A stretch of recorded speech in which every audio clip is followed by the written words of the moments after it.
Good morning, everyone, and welcome to today's webinar this morning on communications assistance programs in South Carolina. We are going to give folks a couple more minutes to join the webinar. I know we have folks that will be logging in, and then we will get started with the presentations.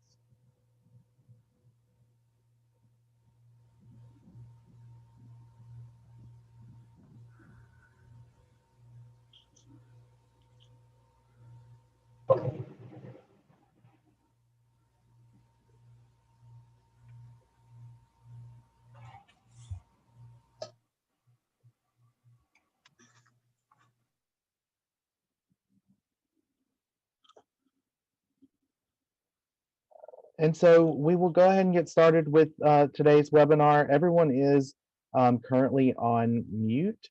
So I'm going to do ask that you stay on mute throughout the presentation just to reduce the amount of background noise that we have during the webinar. So a couple of housekeeping items that we are recording this morning's webinar.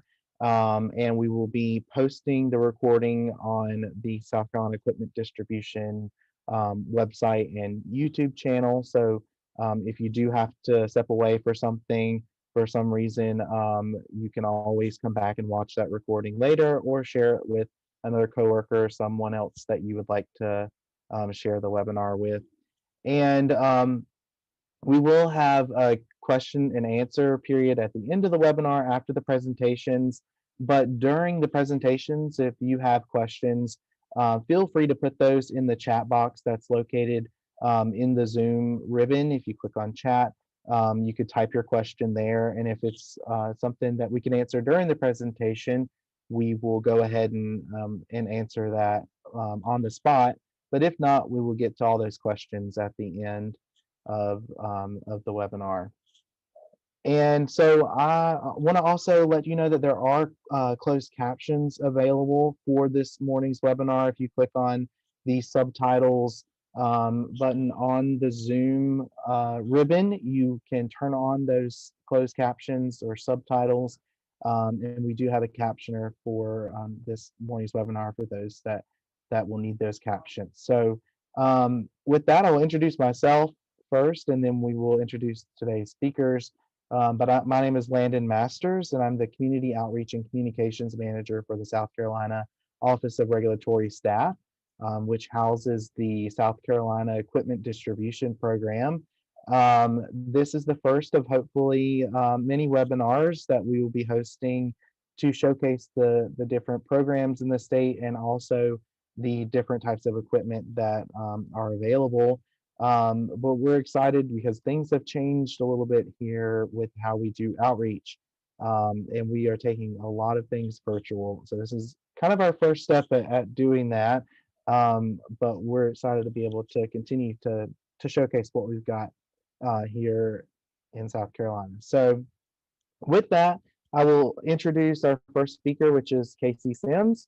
And she is going to give an overview of the equipment distribution program and what that program offers. And then we will move on to Carol Page after that. But go ahead, Casey, you can unmute and take it away.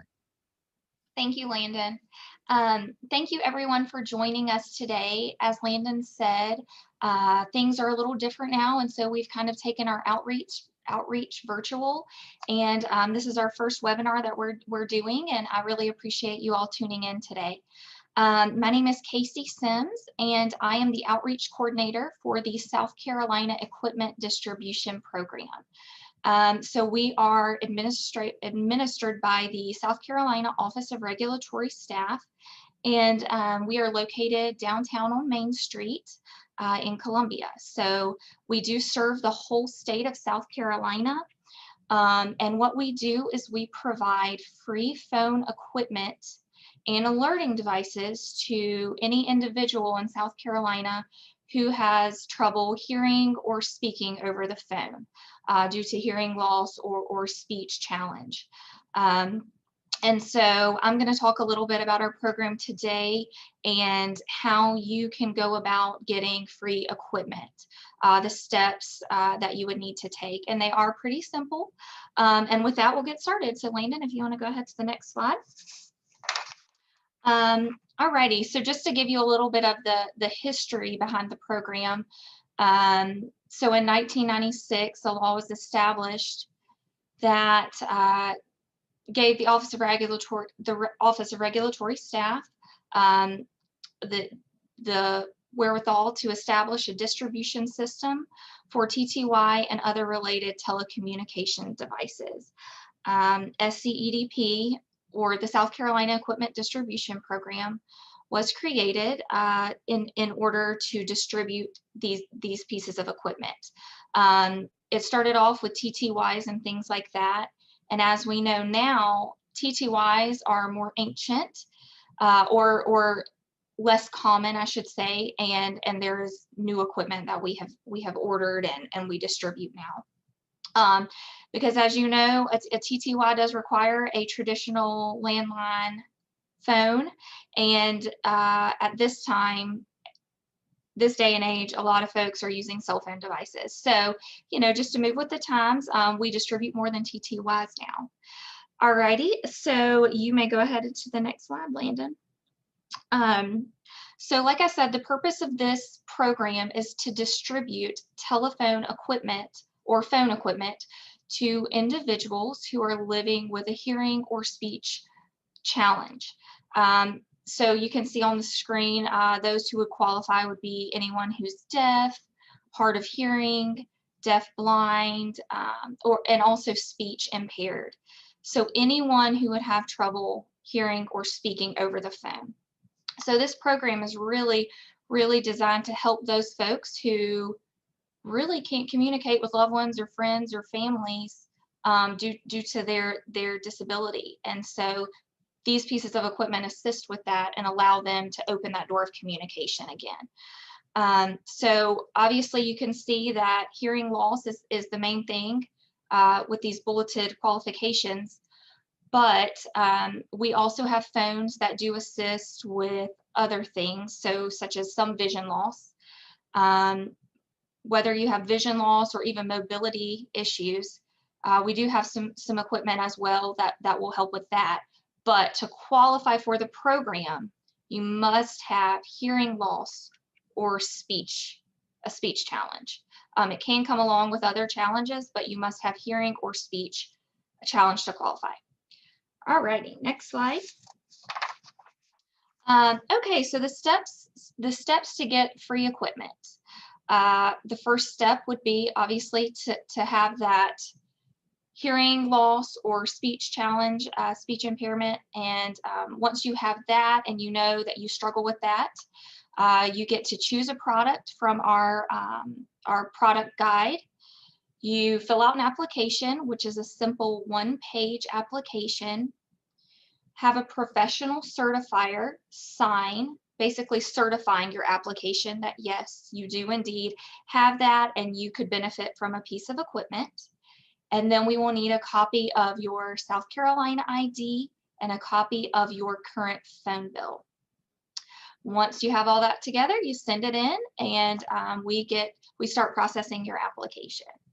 The steps, they're pretty simple. I know that sometimes it takes a little bit to gather all of your information, but once you're in our program, you are in it. So you wouldn't have to reapply in the future.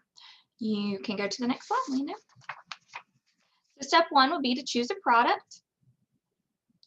And go ahead to the next slide. So some of the equipment that we distribute, just to talk a little bit about what we distribute. If you are an applicant or someone you know is interested, you would get to choose from a selection of phones that we have, alerting devices, or an iPad. So some of the phones that we have, they're amplified, meaning they get louder than a typical phone. A typical phone gets between 7 to 12 decibels loud. Our phones, well, we do have phones that get up to 50 decibels loud. with ringer volumes of close to 100 decibels loud. So they're very, very amplified. So we have amplified phones. We also have a captioning phone that is great for severe hearing loss.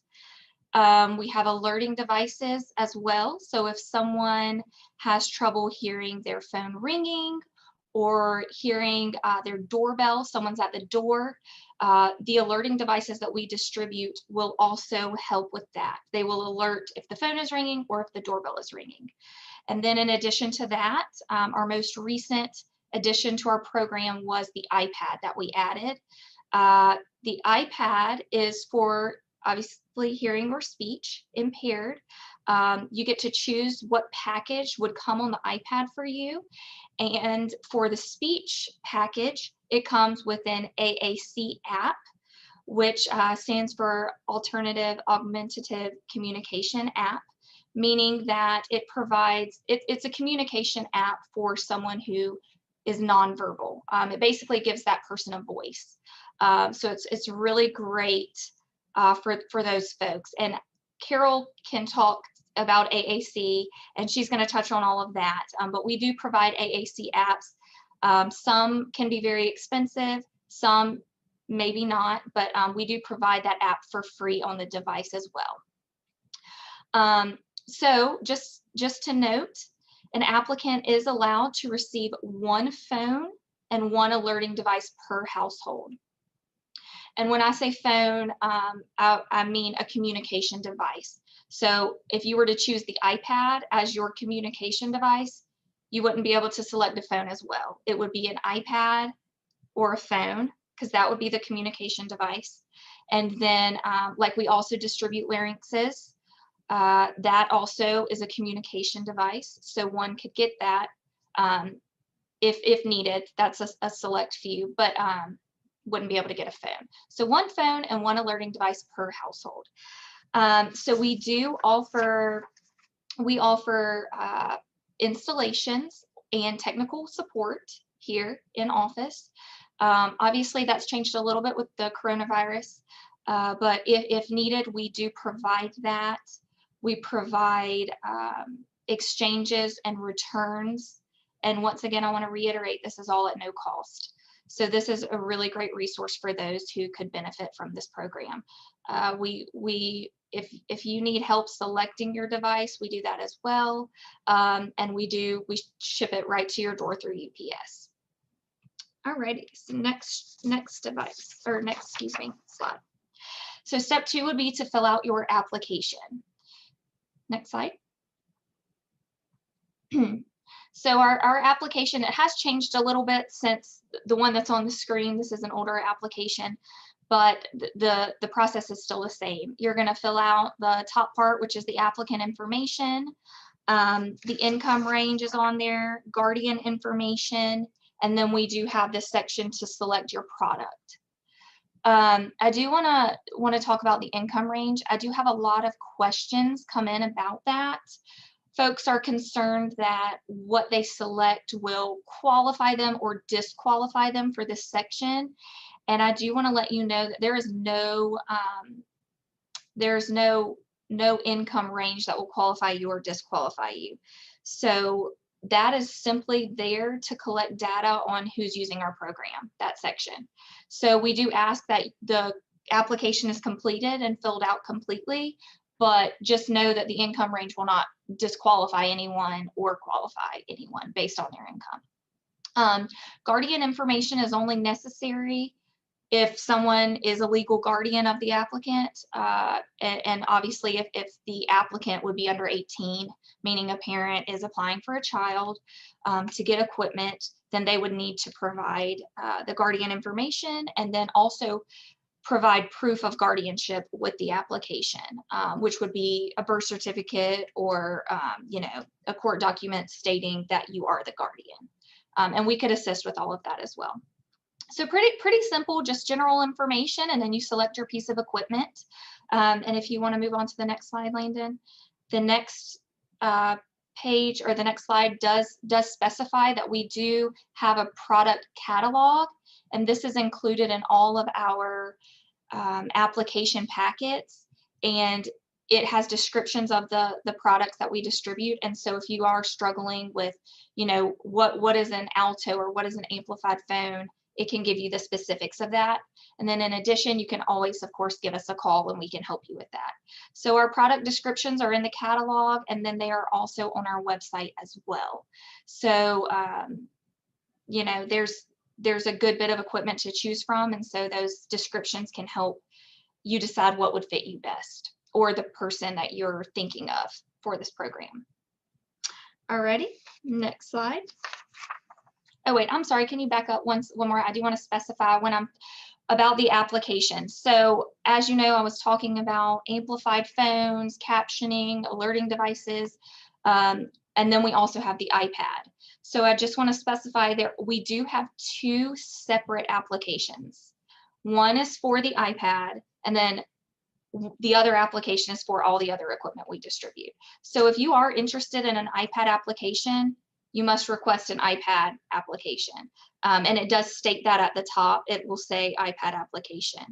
Some folks in the past have sent in an application.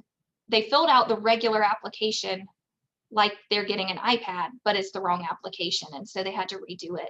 And I want to specify that because I don't want that to happen to anyone on this webinar today. All right, moving along, thank you. So step 3 would be to have a professional certify the application. And so like I mentioned, you will have to have a professional to sign the application certifying the speech impairment or the hearing loss. Those acceptable professionals that we allow to certify the form are listed, and I think there's another list coming up next, but that will be on the certification form. So the first page is for the applicant information, and then the page on the back of the application is for the professional to fill out and sign. We do ask again that all sections of the application are filled out and signed. If not, it will be returned to the professional certifier to fill out and sign. And then I would like to note that in the certifier notes, there's a little box with a note section at the bottom of the application. So if this is only for an iPad application, but if an iPad is requested and there is a specific app that the certifier would like to request for the applicant, they can write in the specific app. They won't request it. And that's just for the AAC app, which is the speech app. So that's where they would specify what app they want down there. All right, you can move on to the next slide. I do believe the next slide is yes. So here's who can sign the form in order for an applicant to receive equipment. Professional certifiers we allow would be an audiologist, obviously certifying hearing loss, a physician, a PA, physician's assistant, any doctor really, or any audiologist can sign this. We also allow speech language pathologists, also known as SLPs, to sign off. And this is mainly for the speech devices. So a lot of folks getting larynxes or an iPad with a speech package, requesting an AAC app, which is that communication app. We do prefer that a speech language pathologist is the certifier on the iPad application if it's for speech. But there is a list there, and pretty much any doctor or physician that you see can certify it. Like I said, unless you're requesting a speech package on an iPad. We do prefer a speech language pathologist. All righty, Lane. And Casey, we did have a question come through from Sandy, who asked the iPad application, is that called the iPad project? Is that the same thing? Yes, and that is a great question. And so the application does say the South Carolina EDP iPad project.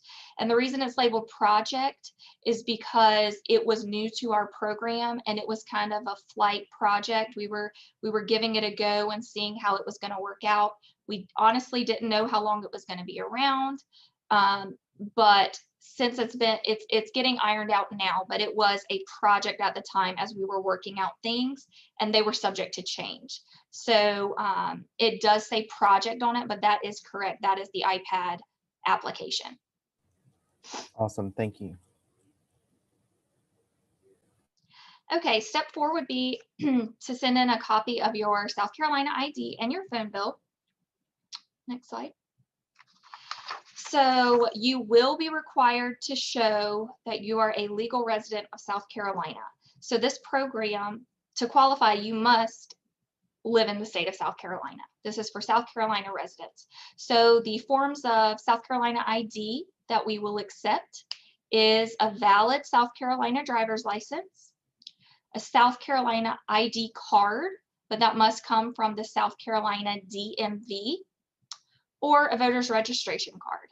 So a lot of people will try to send in other forms of ID, and if it's not an official ID from the DMV, we can't accept it. So it must come from the South Carolina DMV, your driver's license, your voter's registration card. Those are the two most common that we get. All right. Doing on time. All righty. We also will have to have proof of your phone service to qualify. In addition to being a South Carolina resident, you must have phone service. So you have to, you would need to copy a page of your not South Carolina ID, excuse me, of your phone bill and send it in. We will need to see phone number on your phone bill. Address would be great on your phone bill as well, but we do understand that a lot of family members have other family members paying their phone bill. And so we do understand that. And in that circumstance, just call us and let us know if you have questions about that. But I will tell you that what we're really looking for on the phone bill is to make sure that your phone number listed matches your phone number on your application. So copy of your South Carolina ID, copy of your phone bill. Next slide. And I do have a question on, this is just me asking this question, but I think it may be in other folks' minds. For the phone bill, is that a landline phone bill? Can it be a cell phone bill? What type of bill can it be? Great question. That actually, we accept any type of phone bill as long as you have active phone service. So it can be a cell phone bill, can be a landline bill. As long as you have active phone service, and you can prove that by showing a phone bill. And it must be phone, not a different utility like your electric bill or your water bill. We can't accept those. It must be phone service bill. Cell or landline. Good question. Thank you. And then step 5 will be to send it all in. Next slide. You can hit next again. Sorry.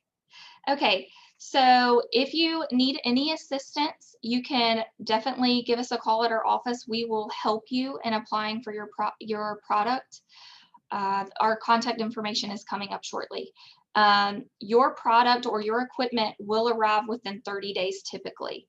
The iPad, however, is an exception. That does take up to 40 business days once ordered. That's more personalized. It does come in a OtterBox. It will have apps downloaded on it. Prior to that, it will have an Apple ID and password already created. And so all of that information will come with the iPad, but that's why it takes longer. So that would be 40 business days. All other equipment typically within 30 days. Most products you simply plug in. Most of our products just have a power cord and you plug it in, but we certainly do provide technical support, training, installation. So if you need help and assistance, please give us a call and we will do what we can to help you. I will say that with coronavirus, prior to that, we were going in homes and installing all of the equipment. That was since put on hold. And we are starting to on a case by case basis, go in an individual's home and help them with an installation. If they are comfortable and are absolutely needing it, we will provide And then you get to keep your product as long as you remain in the state and you have need for it. So we wouldn't ask for it back unless you were to move out of state or the need was no longer there. At that point, we would ask that it be returned to us. Next slide. And with that, here's our contact information. My email address is listed, as well as our program email address. If you have any questions that pop up anytime during the day, you may feel free to give us a call or email us, and we will get back to you. And then also check out our website. All of our information is there, as well as our application for our equipment. The iPad application is not on our website, though. You must call and request that over the phone or email. And with that, I'll take any questions. Awesome. We've had a couple of questions come through. First one is from Natasha, asking what type of privacy protections do the devices have for applicants? Is there any kind of, I'm assuming, privacy settings or anything on the devices? Okay. So these are going to be typical phones and the iPad. So we don't put any privacy settings on there. This would be the individual. So other than providing the device, we wouldn't have any privacy set up for them. I will say that with the iPad, the individual would need to have their own Wi-Fi at home. So the privacy that they have, I mean, that will be up to them. And the same thing with the phone. It's a typical phone that would pair to their landline, or we also have Bluetooth equipment that would pair to a cell phone. That would just be, they would have their phone service and then use that phone with the service. So we wouldn't put any privacy in place for them. Good question. Yeah, and I'm assuming that, if this is for, a child, an iPad to communicate, the parent could put some sort of privacy settings or adjust the privacy settings on the iPad to fit what they would be comfortable with, correct? Yes. Yeah. Right. So another question from Sandy. One of the students just need an iPad at school, and they were wondering if the iPad could be mailed to the school instead of the home. That's a great question. Absolutely. So if because the iPad is over $1,000, it will be required that when UPS delivers it, a signature, it will have to be signed for upon delivery. So obviously a lot of people aren't home during the day.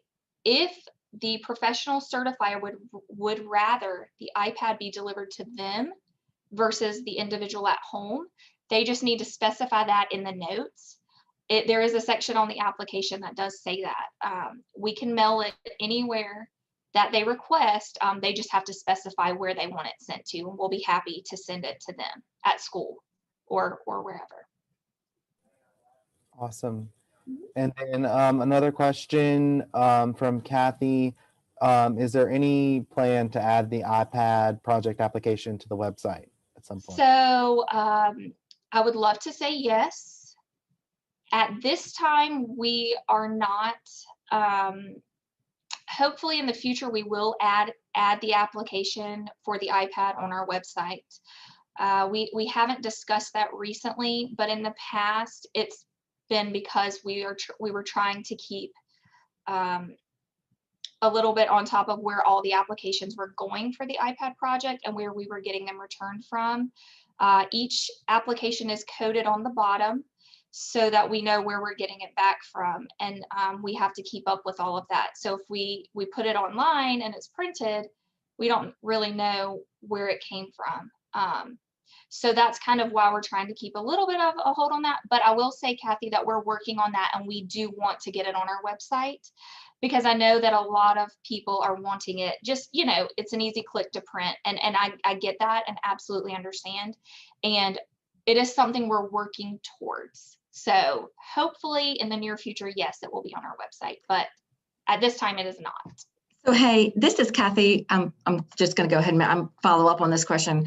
We often print them and give them to people. Is that messing up your coding over here at VR? Yeah, so I mean, it's not obviously versus you not being able to get it to someone in a timely manner. We would obviously prefer you to do that. We would prefer if you need more applications to just have me mail you some more. We do next day shipping, so you can get it the next day. If you wouldn't mind, Kathy, I would love to. I can mail you a bulk of iPad applications, and that would help us out until we do get it online and we figure out how we're going to keep up with where they're coming from. It would be helpful to use the hard copies. Okay, because VR is not seeing consumers in the offices at this point, like everybody. Right, I understand. We're that. sending everything virtually. So would you prefer that our consumers call for the application? Well, in that circumstance, that's fine. If you would just let me know, I can put a code on the bottom of it before I send it to you. I do believe I did that for Brad, maybe. I don't know Okay. if that's the one you're still using. Just check and see if there's a code on the bottom of it. If it is, then it should be fine. Okay. If All not, right. just let me know and I'll get that worked out for you. Thank you. Okay. No problem.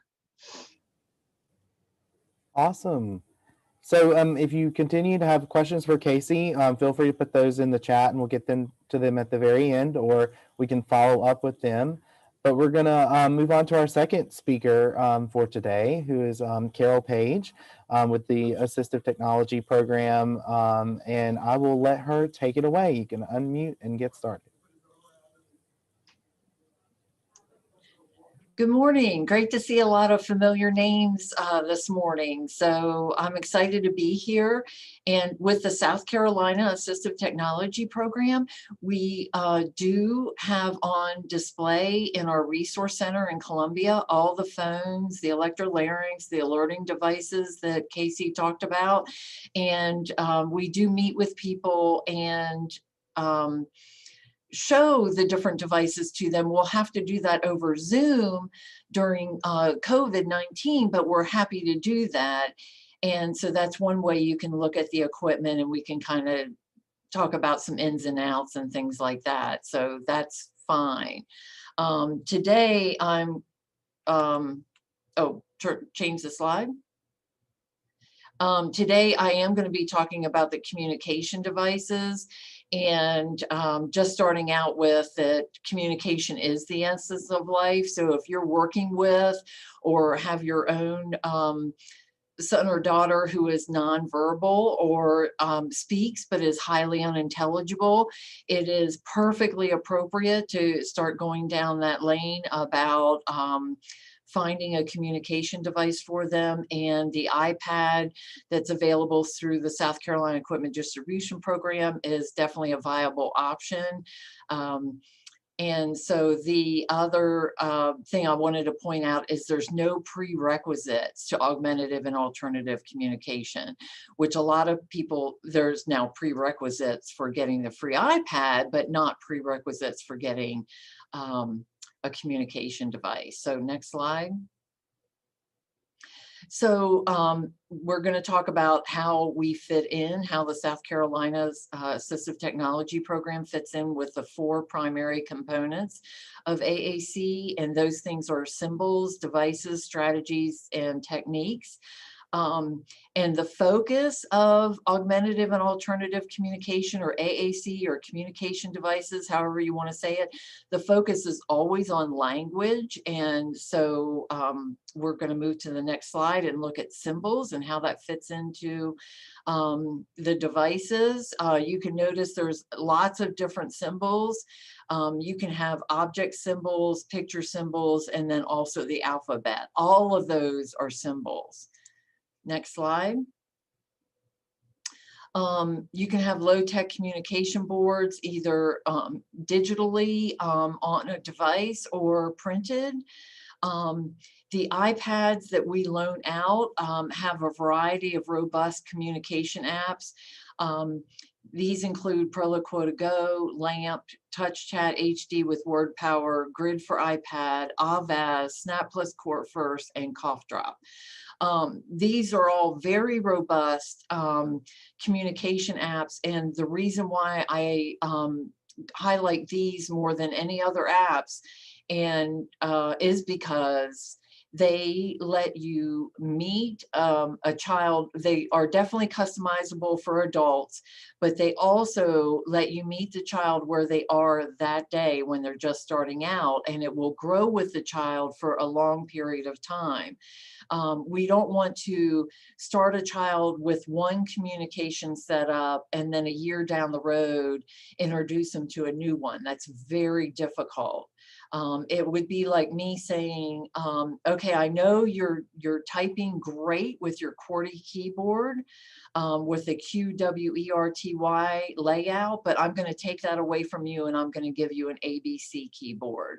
Very hard on people. And so the iPads we loan out, and Casey will refer people to us because she wants you to make sure you're finding the right app for the people you're working with, whether it's a child or an adult.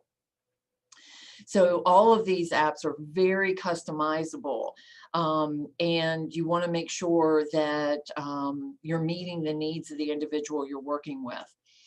The other thing about these apps is that you can see that when you look at all of these on the internet or on one of our iPads that you borrow from us, that they all are basically the same. They all give you access to a keyboard.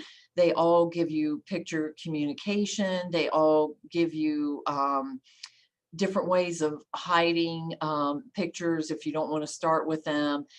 But they all have differences. And it's those differences that might make you choose one app for one person over another app. And those differences or those features need to really be checked out. And that's what we can definitely help you with.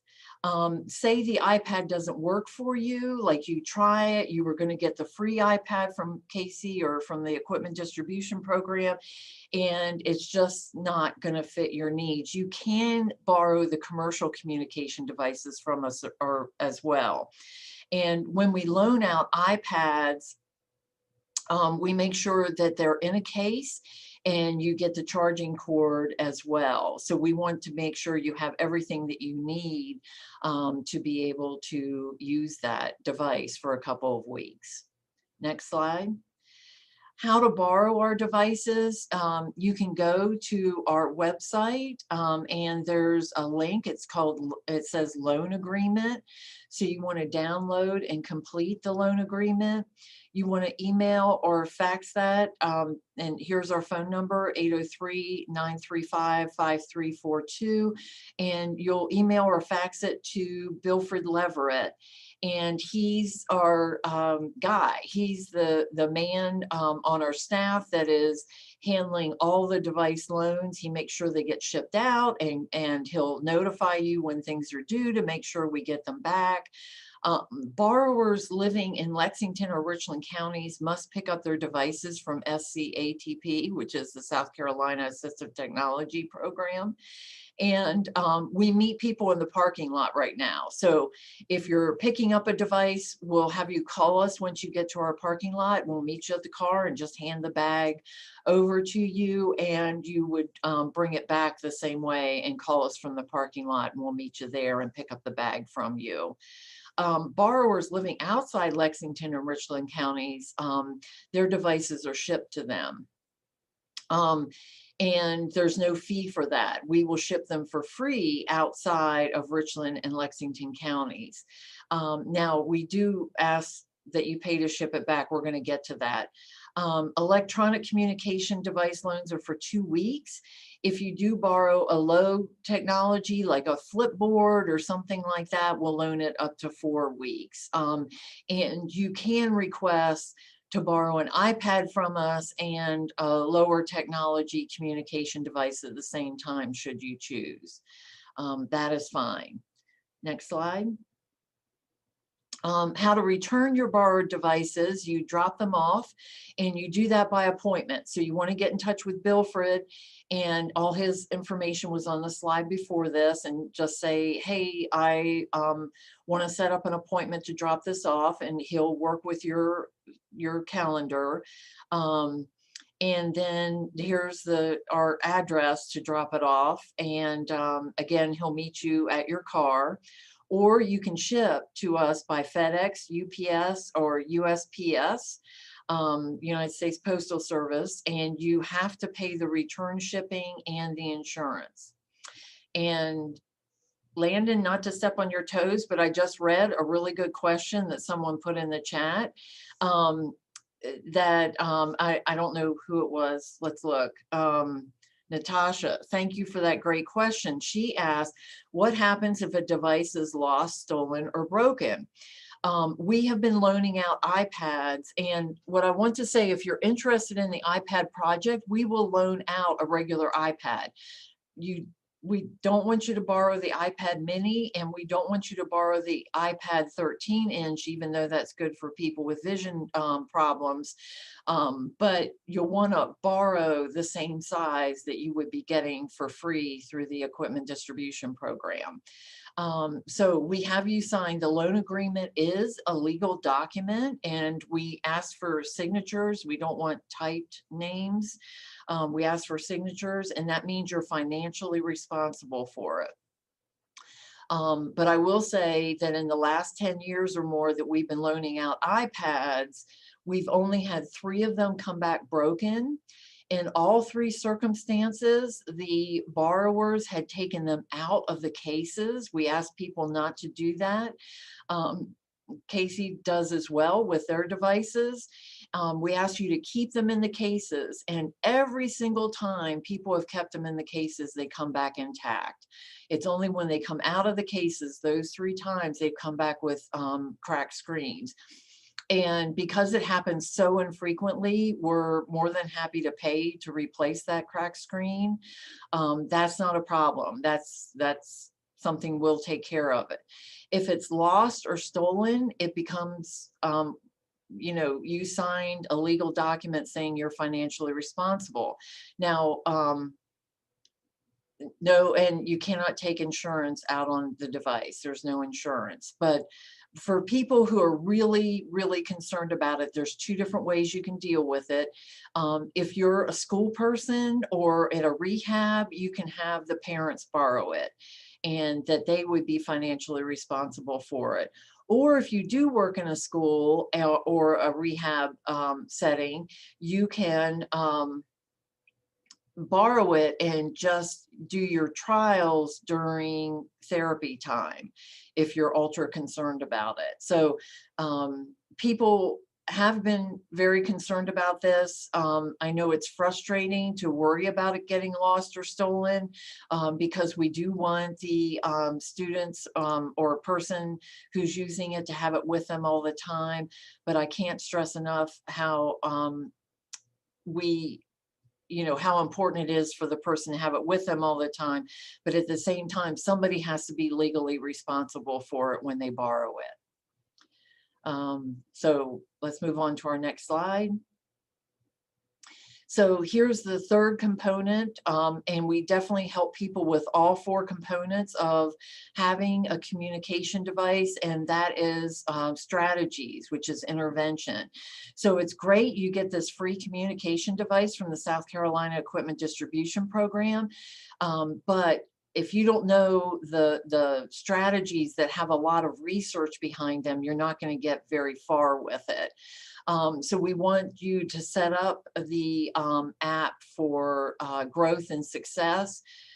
We want to make sure, and that means starting with as many spaces as you can, and then hiding as many pictures as you need to for it to be something that the individual can handle and tolerate that many pictures.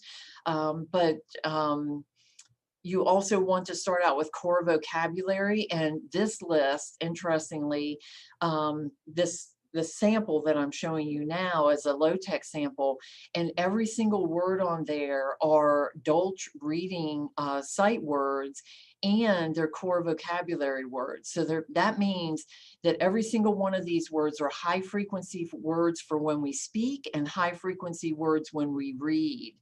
And so these are very powerful words, and also notice there's no nouns in that. So there's no need to start kids out with all nouns. There is no need to do that. We can sneak some of these words in. I usually start with the word go, which is highly motivating and can be used with a lot of nouns. Then modeling is ultra important. The adults and the other children in this person's life want to be able to use the communication device to talk to the nonverbal person. So it's perfectly appropriate that everybody is using that communication device to talk back and forth, and then incorporate the device into the routine. It's not to be held out as something you do special at certain periods of time, but you want to incorporate it into the routine as much as possible, and then keep the device with the individual at all times. If you do those 5 things, you're going to see success as fast as you could hope for. And then the techniques is the 4th part of successful communication devices. And with the iPad, you are talking about touch or body movement, because the ones that you can get from the equipment distribution program have where you can do head movement. With the apps, and some apps are lend themselves to that better than other apps, and where you would be able to communicate by moving your head back and forth and accessing different parts of the screen. We also have commercial devices if that doesn't work out for you, with eye gaze included with them. And then also we can show you how to use the iPad with switch scanning, which is what I save for last because we want to avoid this at all costs. Direct access is faster and requires less cognitive skills. Switch scanning is definitely slower and requires more cognitive skills, like to be able to time things out in your head and coordinate that with muscles and all of that. So we save that as a last resort, but we can help you with a switch, with an iPad, if you choose to go with that route. Next slide. And just want to say thank you to everybody. And what other questions do you have? Oh, what I didn't mention, which Casey did a lot, is all our services are free, with the exception of that you'll have to pay to ship it back to us if you choose to ship it back to us. Awesome. Thank you so much, Carol Page. And we have not had any other questions come through the chat box, but feel free to continue to put those questions in the chat box. I will open it up now to anyone that would like to unmute yourself if you want to ask a question, or type that in the chat box. To do that now. And while you're doing that, I will ask a question. So I guess my question for both of you is, each of you mentioned COVID-19 and the coronavirus. How have you seen that impact folks' need to get the equipment or communicate more, now that some folks, are only using devices to communicate more and more rather than in person? How has that impacted each of the programs? Casey, do you mind if I take this first? Go first, Carol. That's Yes, and like just this morning is a great example. We used to do trainings in person, and we used to do them in person with Casey as well. And now everything's online. So if you do get a communication iPad from Casey, you would be able to download the Zoom application, and you would be able to use it for Zoom as well. You would be able to use it to talk over the phone. So we're doing a lot of long distance communication, and you would be able to use it for all of those things. Yes, that's great, Carol. You can definitely download the Zoom app and put it on the device if you were to get it from our program. A lot of folks are doing things via Zoom now, or some form of virtual meeting. I will say that I've noticed that during the coronavirus spike, a lot of people have relied more, obviously, on phones and iPads you know, people are stuck at home right now, especially when you think of the elderly. They're quarantining, they're stuck at home. A lot of clientele that I work with are very hard of hearing, and they're stuck at home and can't, you know, communicate with their daughter or their family members or their friends. And, you know, then that really starts to affect quality of life and just mental state. And so when you think about communication these days, now I feel like it's more important than ever. So I feel like these pieces of equipment that are out there that Carol's program provides and the EDP program provides, I feel like now is more important than ever to be distributing those and be just readily available to the public, because now is a very important time for everyone, despite communication disabilities or not. I think now's the time to provide assistance so that everyone can communicate, because everyone deserves that. So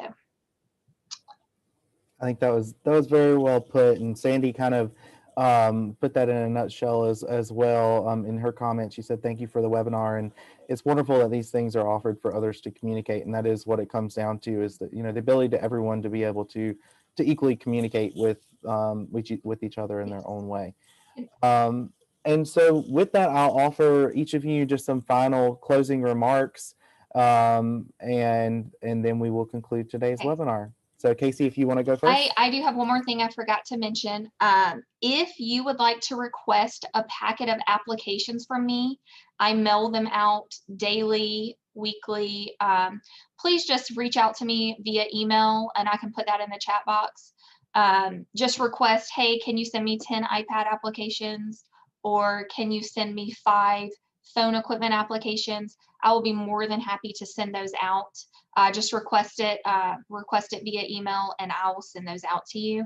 And then I also just wanted to say, as Carol covered, that she, you know, things have changed with them since coronavirus. We are taking appointments only. But if you would like to come in to our office and see what we have to offer, or you need to meet with someone, we do take appointments right now, but that's it. Our office is closed to the public other than appointments. So I just wanted to specify that. And please let me know if you would like any applications or brochures. Thanks, Casey. And Carol, any closing remarks? I see you're answering some questions in the chat there. Yes, and so Kathy, thanks, Kathy. You're always a delight.